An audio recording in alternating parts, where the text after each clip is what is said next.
Greetings. My name is David Christensen. I'm the Vice President of Government Affairs here at Family Research Council. I'm very excited about today's lecture with Representative Ann Wagner from Missouri's 2nd District.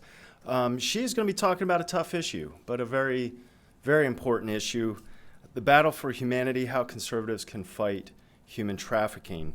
Representative Wagner will be talking about legislation that she has, the Allow States and Victims to Fight Online Sex Trafficking Act of 2017, to focus on online sex trafficking issues and concerns via Backpage, other websites, and the need to amend current federal law to allow law enforcement to do their job to help fight this scourge on our country. Let me give you a little background on Representative Wagner. She was at one point a co-chairman of the Republican National Committee during the first term of President Bush. In 2005, Mrs. Wagner was sworn into as the 19th U.S. ambassador to Luxembourg for 4 years. Then she has done a number of things, but let me cut to where she is in Congress. In 2012, she was elected to Missouri's 2nd Congressional District. She is a member of the very important Financial Services Committee, as well as this year becoming a member of the U.S. House of Representatives Foreign Affairs Committee, where she sits on the Middle East and North Africa Subcommittee and the Asia and Pacific Subcommittee. Throughout her tenure, she has been working on a number of issues, focusing in part on the least of those, or those who are being abused. She's been a defender of life and obviously fighting trafficking. This bill is really a corollary to a bill that she actually had worked on in 2015. The Justice for Victims of Trafficking Act, the SAVE Act, as it was called, was actually signed into law. But more needs to be done. And so without further ado, let's hear Representative Ann Wagner talk about this important piece of legislation. Thank you.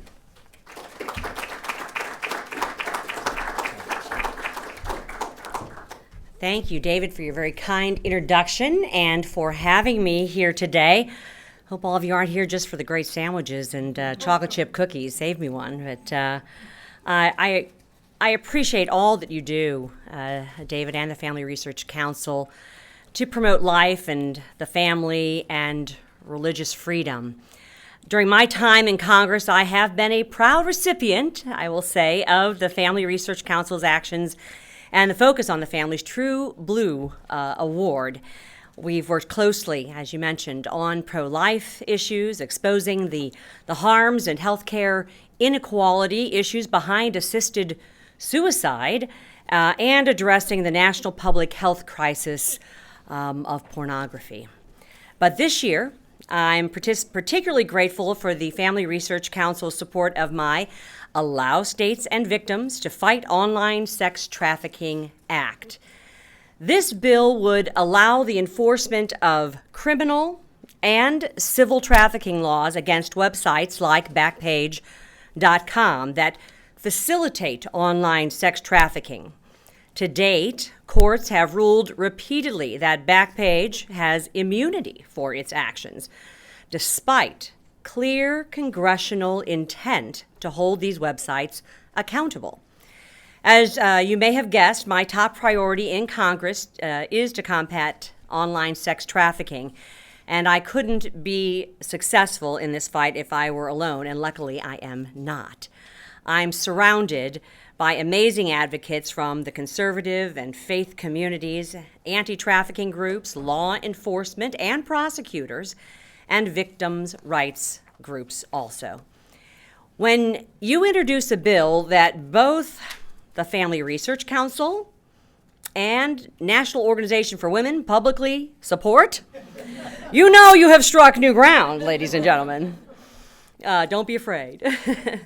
Our coalition has been successful partly because both conservatives and, frankly, liberal feminists understand the nature of America's commercial sex industry.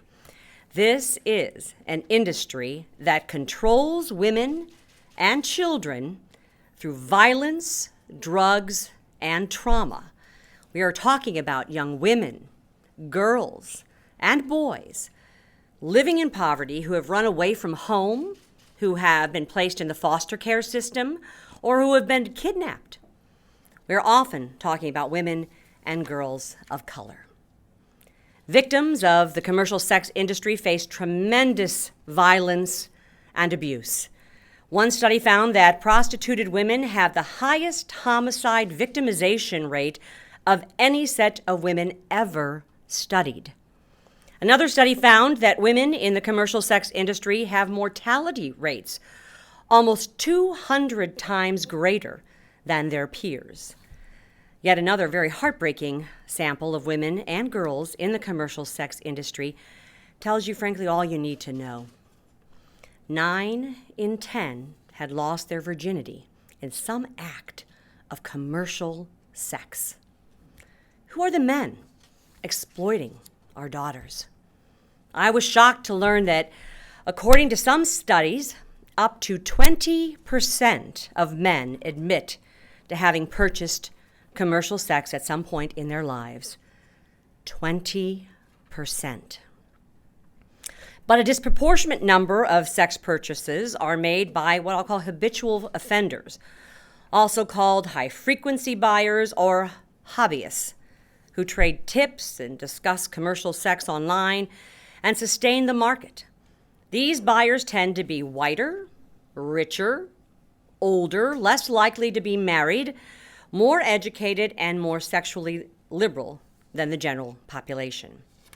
One of the biggest obstacles in the fight against trafficking is low victim identification rates. For most of America's history, and still today, law enforcement may view trafficked women and children in the commercial sex industry as willing participants or even accomplices. Even victims who receive proper treatment by law enforcement still face an uphill battle in assessing and accessing assistance and services. So-called rescued women may be criminalized and face potential detention or deportation. Education of law enforcement is turning the dial on this, but we have a long, long way to go. In many cases, women return to the commercial sex industry because of threats from their traffickers, distrust of law enforcement, or a belief that they have no other options for survival. Pimps actively recruit previously trafficked women from foster homes and shelters, and taken together, these factors help explain why globally it is believed that less than 1% of trafficked victims have been identified. Despite all our rhetoric, sex trafficking in America seems to continue unabated. Meanwhile, Congress is failing to understand the evolving methods of recruitment and sale. With rise of technology, sex trafficking has moved from the streets to the internet.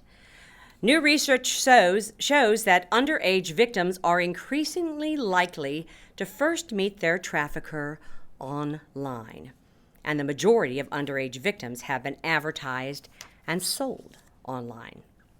Online platforms like Backpage.com have created sophisticated marketplaces where traffickers and buyers can post and respond to ads by selling victims.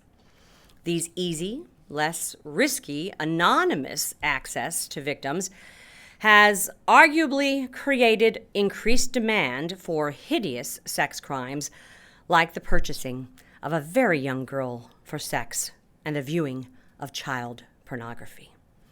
Widespread internet access and wealth in the United States have allowed our country, sadly, to become one of the world's largest producers and consumers of internet child pornography.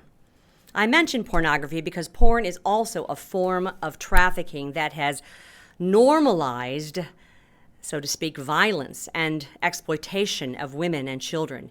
It is widely viewed as a gateway to men entering the commercial sex industry and becoming buyers of sex trafficking victims. The venues of sexual exploitation have changed, but our laws remain stuck in time. And the laws that we do have, such as our sex trafficking statute, aren't enforced. But before I go on, I'd like to stop and remember our government's long history of failing to seriously implement laws that combat sex trafficking.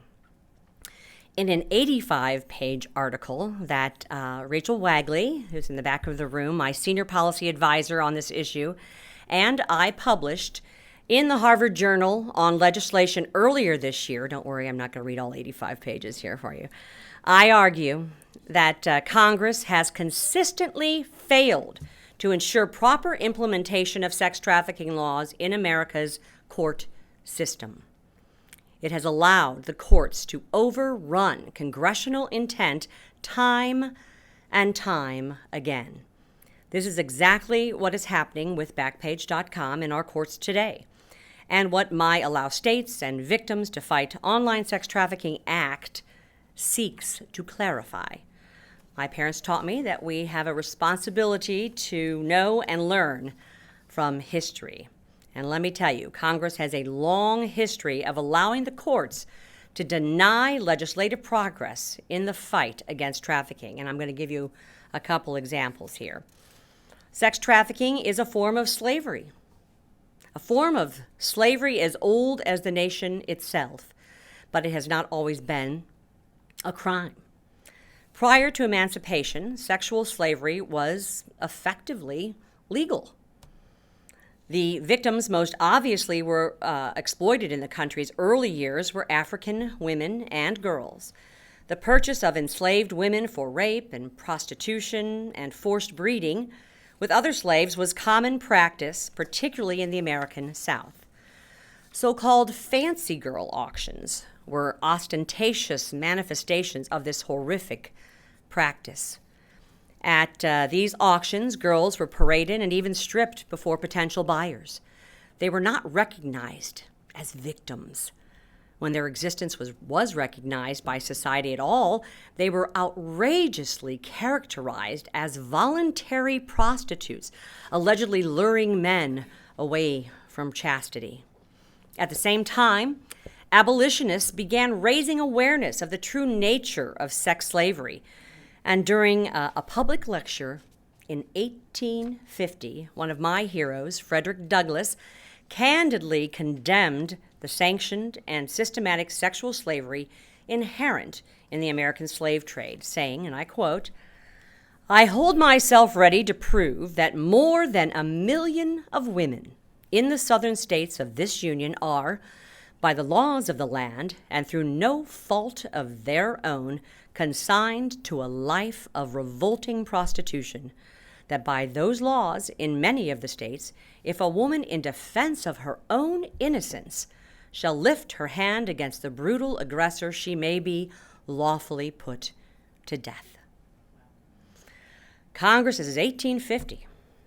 Congress finally abolished slavery by means of the 13th Amendment, as you well know, in 1865.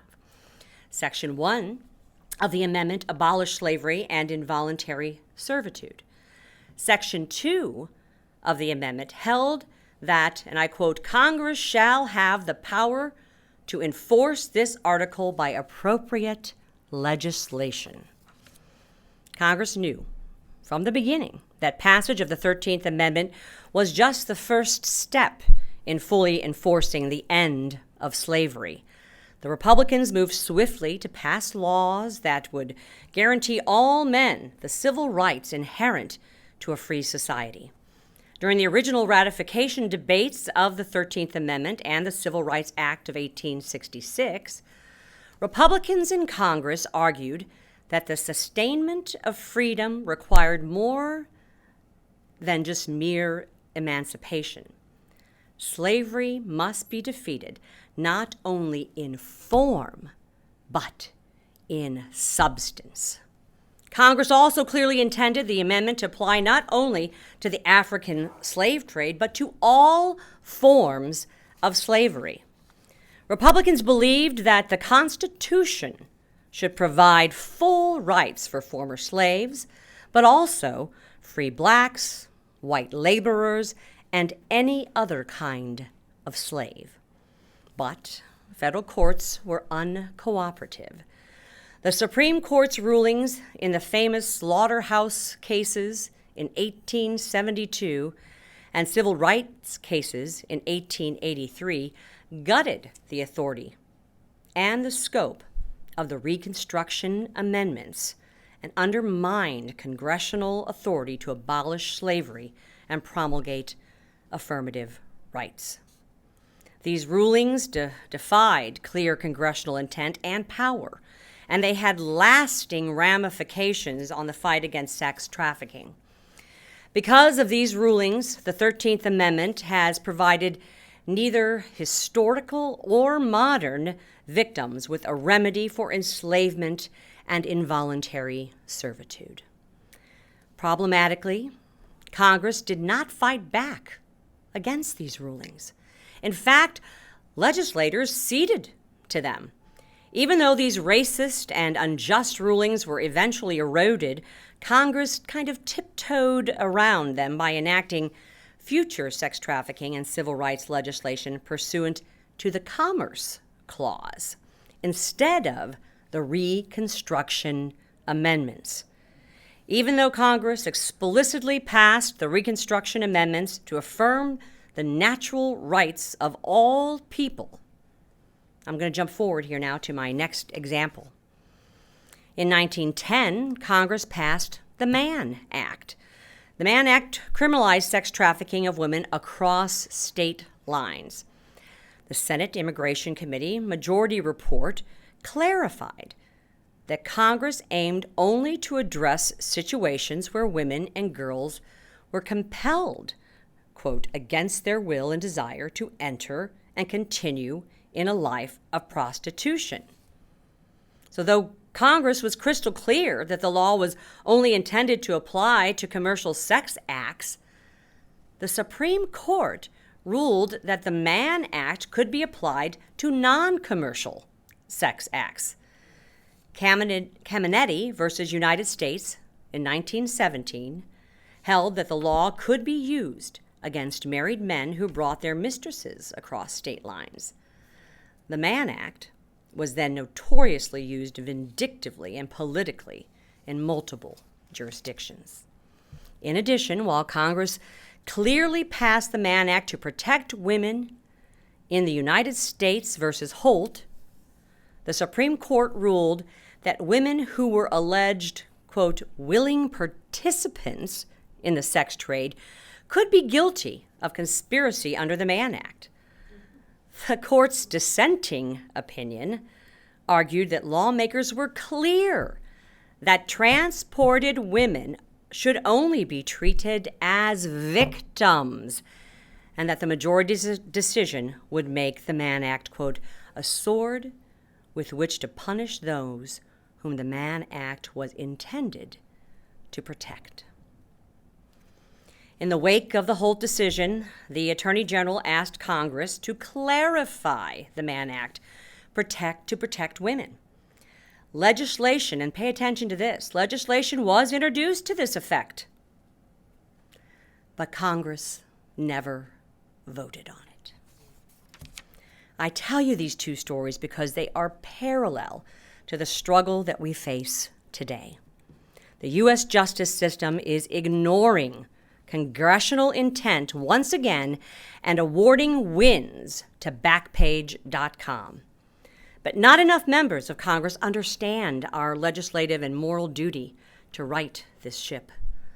A Senate investigation concluded in January this year that Backpage knowingly facilitates child sex trafficking, coaches posters on how to post, quote, clean sex trafficking ads, and edits ads that sell children. The Washington Post reported just last week in an amazing expose that Backpage employed a contractor in the Philippines to aggressively solicit and draft suspected child sex trafficking ads. Despite the fact that Backpage.com controls up to 80% of America's online commercial sex industry, the Department of Justice has invested no energy into investigating it. Backpage's victims and state attorneys general have had to take justice into their own hands to stop rampant online trafficking.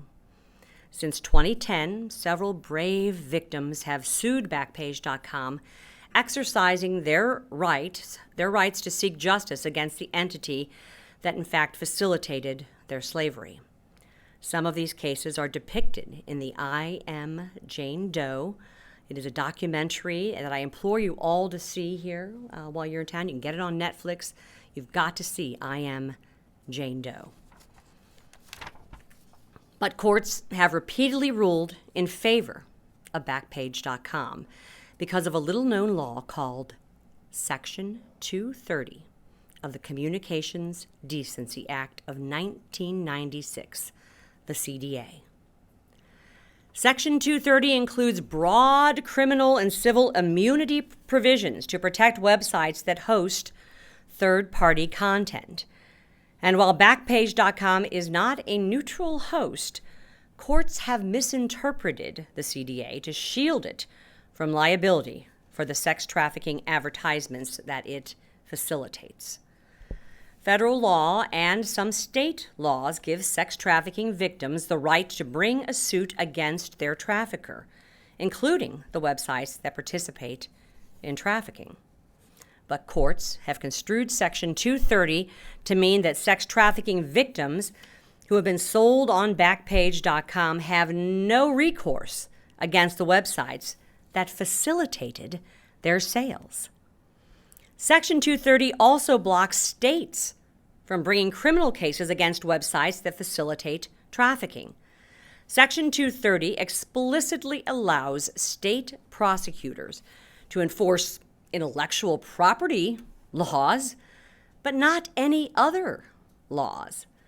This has handcuffed efforts to stop trafficking at the state level, and in 2013, 49 state attorneys general called on Congress to unite their hands and allow them to bring justice on online traffickers, bring them to that justice.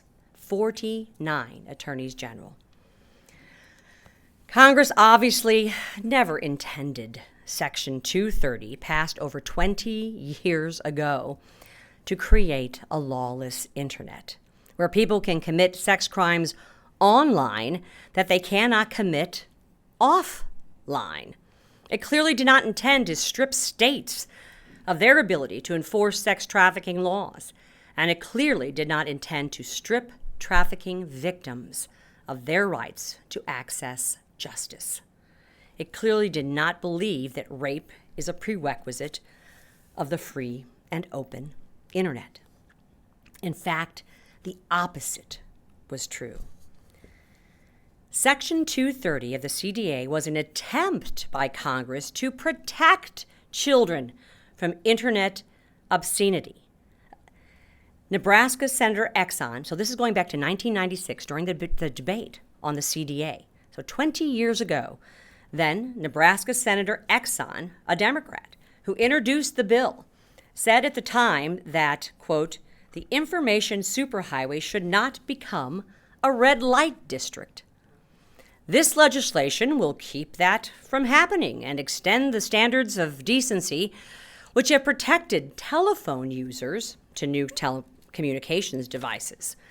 Once passed, our children and families will be better protected from those who would electronically cruise the digital world to engage children in inappropriate communications and introductions.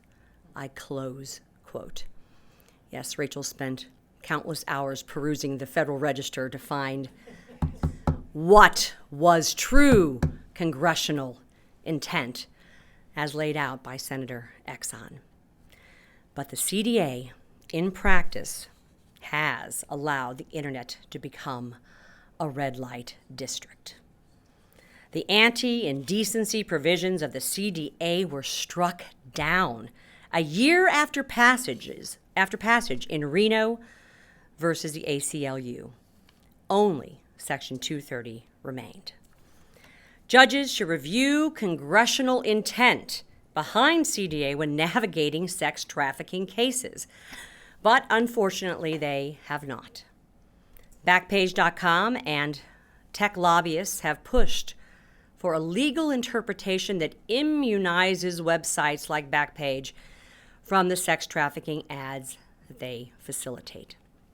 Meanwhile, the National Center for Missing and Exploited Children has witnessed a shocking 846% increase in suspected child sex trafficking reports in recent years.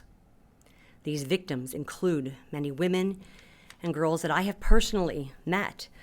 Over the past 5 years, I have had the remarkable opportunity to visit safe houses in my own state of Missouri and across the country that provide shelter to young girls who have been sold on Backpage.com. It is literally heartbreaking that while these survivors piece their lives back together, the websites that financially benefit from facilitating their slavery are let off scot-free. I find it hard to imagine that if a business hosted a slave auction, that the auctioneer could not be held criminally liable. Again, if you can't commit it offline, you shouldn't be allowed to commit the crime online. But that's exactly what is happening with Backpage.com.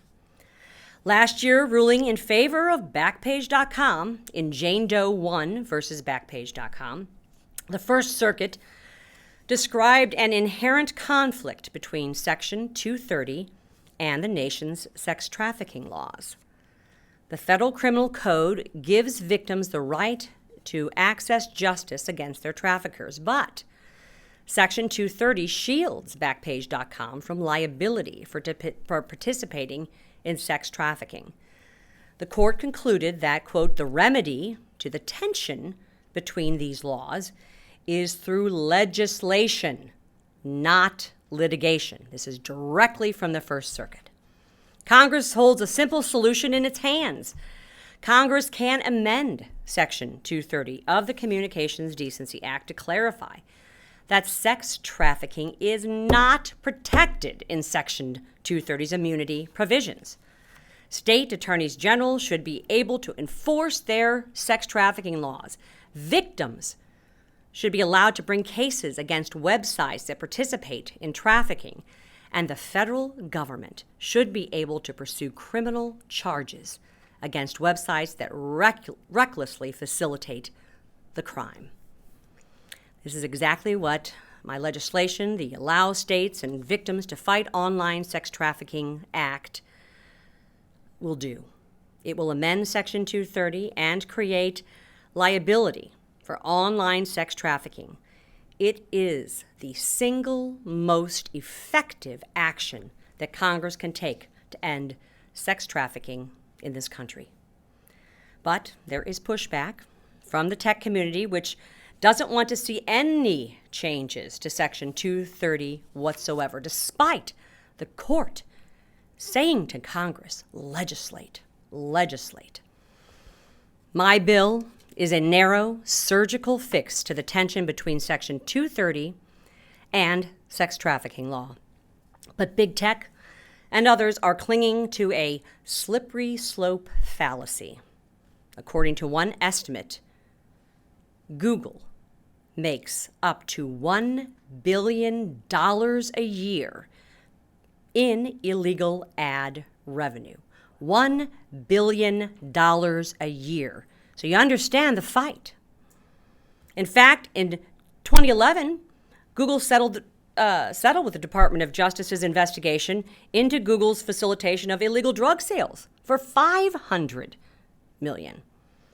Tech companies seem worried that if Congress amends Section 230 now to create liability for sex trafficking crimes, Congress may amend it again in the future to allow state AGs to bring cases for other unlawful activities that websites are involved in. But the simple fact is, unlawful is unlawful. Meanwhile, the most vulnerable members of our society are trafficked online They are raped repeatedly and left without access to justice. For my 37 colleagues so far who have co-sponsored the legislation, and over 50 law enforcement and prosecutors organizations, shelters, and faith-based anti-trafficking and women's rights groups that have rallied behind this amending of CDA, we believe it is a moral and legal imperative. One supporting organization told me that 100% of the young women in their safe house were trafficked on Backpage.com. If we do not allow our nation's law enforcement officials to enforce our nation's laws, and if we give victims the right to justice, but deprive them of their right to use their right to justice, who are we? Who are we as a nation? How serious are we about preventing the rape and exploitation of our most vulnerable? The question now is whether Congress will act to protect the women and girls who are sold into slavery online, or let the bill fall into oblivion to protect Backpage.com. I remain optimistic, but I'm also painfully aware that Congress has unaccountably chosen to defer to mistaken courts many times before. Lastly, I just want to ask for your help and your advocacy today. I hope that's why you're here in this room, why many of you that are watching as we stream this online, Facebook and beyond, as you use this as an educational and a little bit of a history lesson of how we got here. I'm asking for your help. We need your help in spreading the message and recruiting co-sponsors for this bill. Remember, we're at 37 so far. We must lift that number up. This is a serious battle that no one of us can fight alone. So I thank you for your time, for your interest, for what you're going to do to take care of the most vulnerable in our society and to make sure that we can stand proudly as a nation in protecting our daughters, our sisters, our sons. I thank you.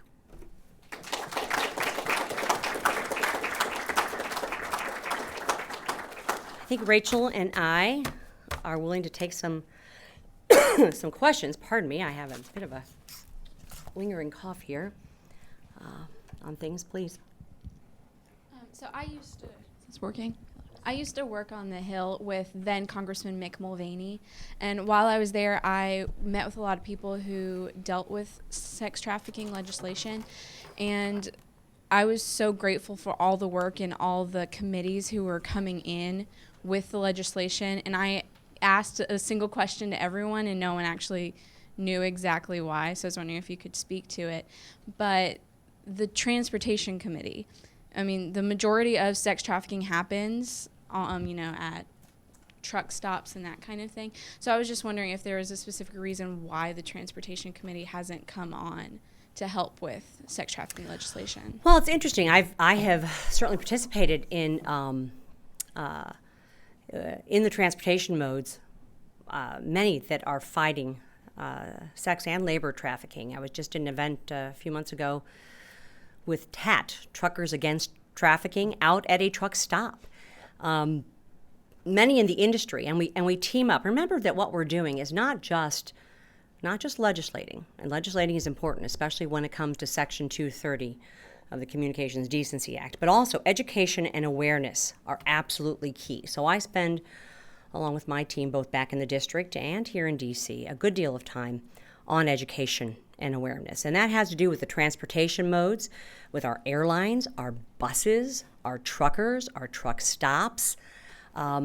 We do that obviously with law enforcement and prosecutors. I do it in the educational system, and we were able to get some educational grants in the 115th Congress. I sat down with every school district in my district and made sure that counselors and teachers and supervisors and superintendents and folks on the front line knew what to look for when it came to the children that they were teaching, and then eventually to offer programs programs at the school level for some of the students even, so that they can learn how to protect against predators, whether they're online or elsewhere. So whether it's in the education area, whether it's with our first responders, and certainly in the ERs, we've sat down with nurses and doctors, with folks in the transportation industry, visitors and convention bureaus. Remember, where do people go? Sadly, my home city of St. Louis is in the top 20 of human trafficking. Wherever there's a strong interstate connection, wherever there is a strong convention and visitors bureau or sporting events, things of this nature, we see the elevation of sex trafficking. So working with those groups is important. I don't know whether we've reached out to the Transportation Committee. I will tell you this, that this legislation will move through this, and the my piece of legislation in particular, allowing us to go after CDA. This will move through the Judiciary Committee and through Energy and Commerce. So those are the two committees of jurisdiction. We will be, I hope, holding hearings on the Allow States and Victims to Fight Online Sex Trafficking Act after we return in September. But we should reach out to those in the Transportation Committee to also join us and partner on board. But you're right, that's they can be key in helping us in this ongoing struggle, not just to legislate, but to lift through education and awareness. What else? Any other questions that you have? Yes, ma'am. What's the Senate? Is there a Senate version? There is. I believe. They haven't dropped it yet, though. Have they dropped it yet, Rachel? Okay. We are working with Senator Portman and Blumenthal on the legislation.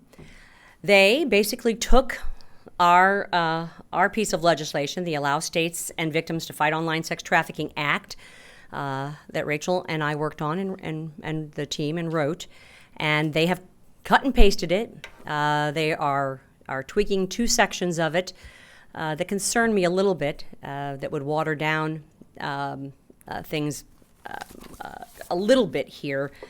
You know, we go broadly after and allow states, both at the criminal and civil levels, and the federal courts also at both civil and criminal levels. Our legislation allows for prosecution under both.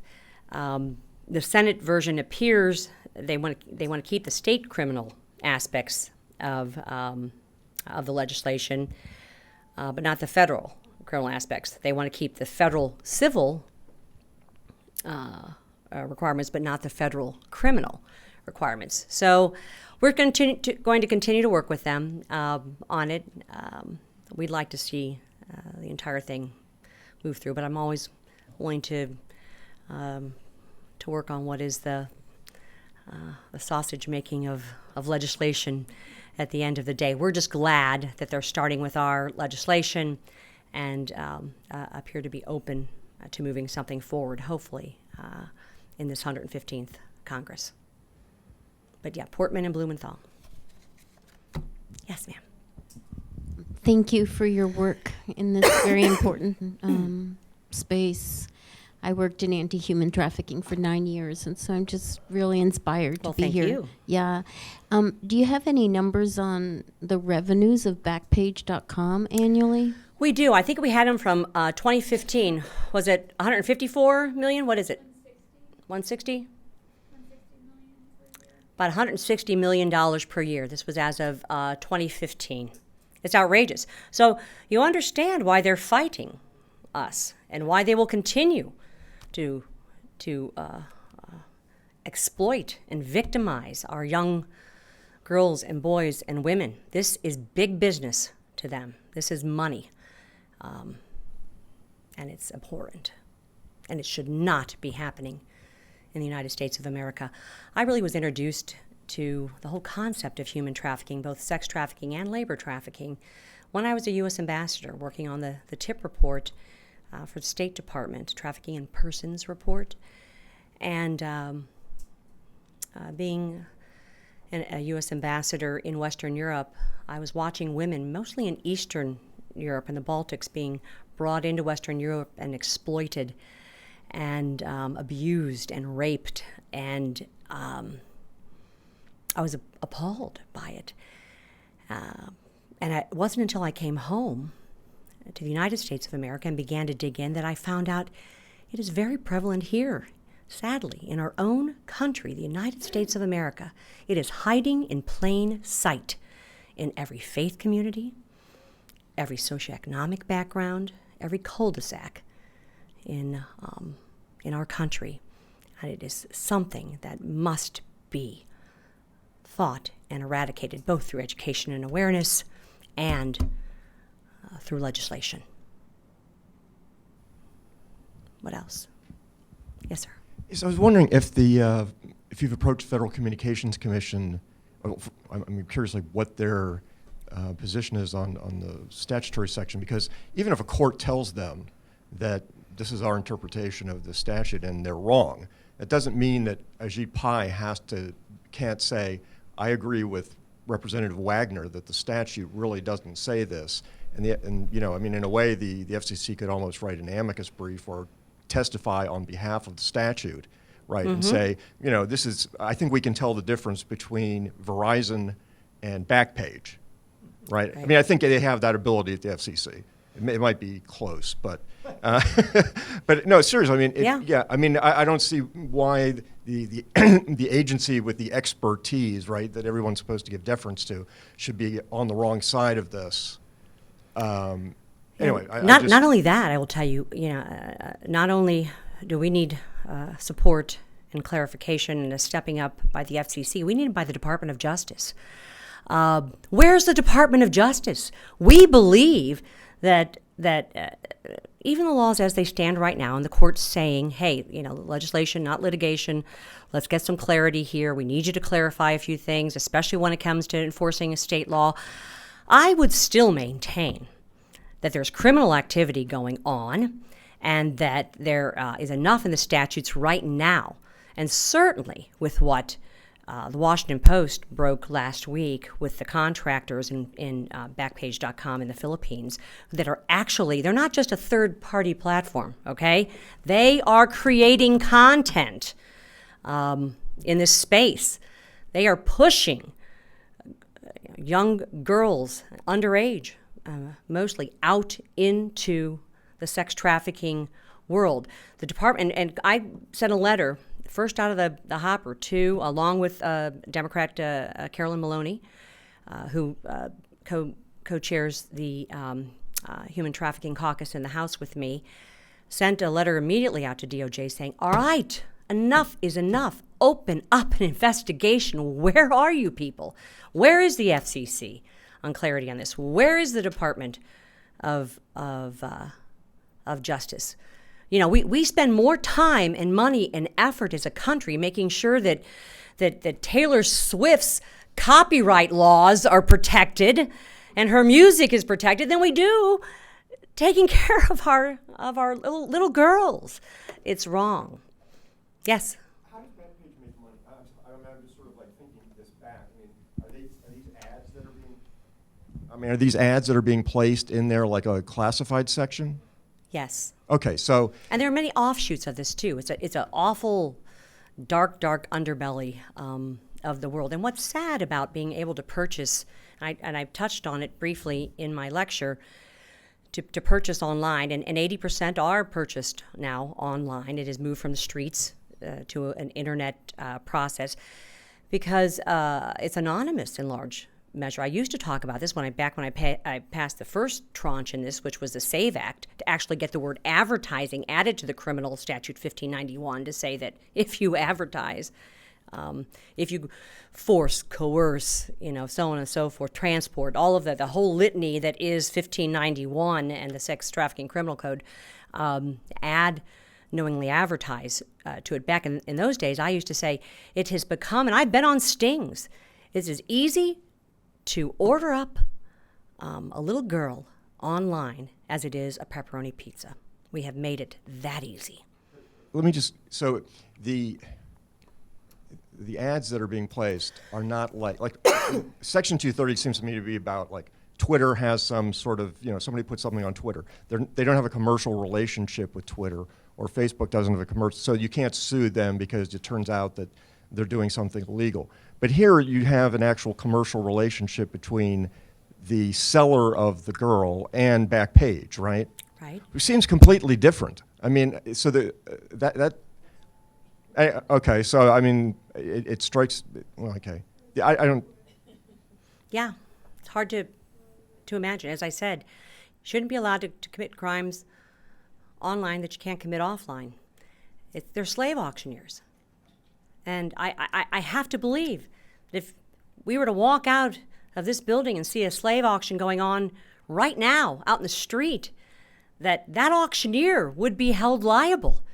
They are the auctioneer for online sex trafficking. They are not a third-party platform. They are absolutely involved now with contractors that are pulling together content and pushing out young girls and women. We good? Well, I just want to, again, reiterate my thanks to all of you for your interest. I hope that I have elevated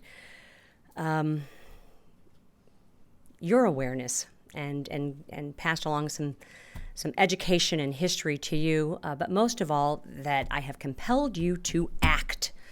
If we don't walk out of this room, if you don't move off of this live stream and contact your hometown member of Congress, and that of your families and your friends and your neighbors and the folks that you go to church with, if you don't do a full-on push in the month of August to lift those number of co-sponsors from 37 to the triple digits, I hope, we will have failed. And I do not intend on failing our young girls and children. So I thank you once again for your interest and involvement in all of this.